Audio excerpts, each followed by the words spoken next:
नमस्कार। चलिए आज एक ऐसी कहानी पर गौर करते हैं जो है तो सदियों पुरानी पर आज भी उतनी ही सच्ची लगती है। कहानी का नाम है अपमान का उपहार। ये कहानी हमें सिखाती है कि जब कोई अपनी नेगेटिविटी हम पर थोपने की कोशिश करता है तो हमारे पास उस बोझ को उठाने से इनकार करने की ताकत होती है। ये एक ऐसी सिचुएशन है जिससे हम सब कभी न कभी गुजरे हैं। जब कोई जानबूझकर कुछ चुभने वाली बात कहता है तो मन में क्या उठता है? गुस्सा, दुख या बदला लेने का ख्याल? चलिए इसी सवाल का जवाब एक बहुत पुरानी कहानी में ढूंढते हैं। तो कहानी शुरू होती है गौतम बुद्ध से और एक ऐसे इंसान से जिसके दिल में उनके लिए सिर्फ नफरत भरी थी। ये सिर्फ दो लोगों का नहीं बल्कि दो बिल्कुल अलग तरह की एनर्जी का टकराव था। मतलब एक तरफ थी असीम शांति और दूसरी तरफ उबलता हुआ गुस्सा। जरा सोचिए, एक शांत सा गांव, गौतम बुद्ध एक पेड़ के नीचे बैठे हैं और उनके शिष्य उन्हें सुन रहे हैं। माहौल में एक अलग ही तरह का सुकून और शांति है। कहानी की शुरुआत इसी ठहराव से होती है। लेकिन कहते हैं ना, जहां रोशनी होती है वहां कहीं ना कहीं अंधेरा भी होता है। उसी गांव में एक आदमी था जिसके मन में बुद्ध के लिए बहुत ज्यादा जलन थी। वो बुद्ध की प्रसिद्धि और लोगों का उनके लिए सम्मान बर्दाश्त नहीं कर पा रहा था। तो इस आदमी ने अपनी जलन दिखाई कैसे? वो हर रोज बुद्ध के पास आता और उन पर गालियों की, अपमान की बौछार कर देता था। मतलब जो मन में आया सब बुरा भला कह देता। और ये कोई एक दिन की बात नहीं थी, ये उसका रोज का काम बन गया था। लेकिन यहाँ जो बात सबसे कमाल की है वो है बुद्ध का रिएक्शन। उस आदमी के इतने भयंकर गुस्से के जवाब में बुद्ध हमेशा बिल्कुल शांत रहते थे। उनके चेहरे पर ना कोई गुस्सा ना कोई नाराजगी, बस एक हल्की सी शांत मुस्कान। तो कई दिनों तक ये सिलसिला चलता रहा। एक तरफ से अपमान की बौछार और दूसरी तरफ से बस एक शांत मुस्कान। फिर एक दिन कहानी एक ऐसे मोड़ पर पहुंची जहां बुद्ध ने अपनी इस शांति के पीछे छिपा एक बहुत गहरा राज खोला। आखिरकार एक दिन उस आदमी का सब्र जवाब दे गया।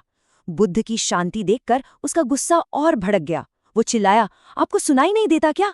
मैं आपका अपमान कर रहा हूं और आप हैं कि बस मुस्कुराए जा रहे हैं। वो एक रिएक्शन चाहता था, कोई भी, बस कोई रिएक्शन मिल जाए।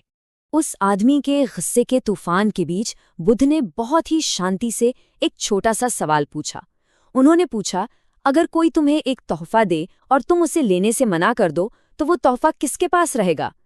ये एक ऐसा सवाल था जिसने सब कुछ बदल दिया। अब उस आदमी के लिए तो ये एक सीधा सा सवाल था। उसने फौरन जवाब दिया, जाहिर सी बात है, वो तोहफा देने वाले के पास ही रह जाएगा। उसे जरा भी अंदाजा नहीं था कि वो अनजाने में अपने ही बर्ताव का जवाब दे रहा था। और बस यहीं पर कहानी का पूरा सार छिपा है। बुद्ध मुस्कुराए और बहुत आराम से बोले, बिल्कुल सही कहा।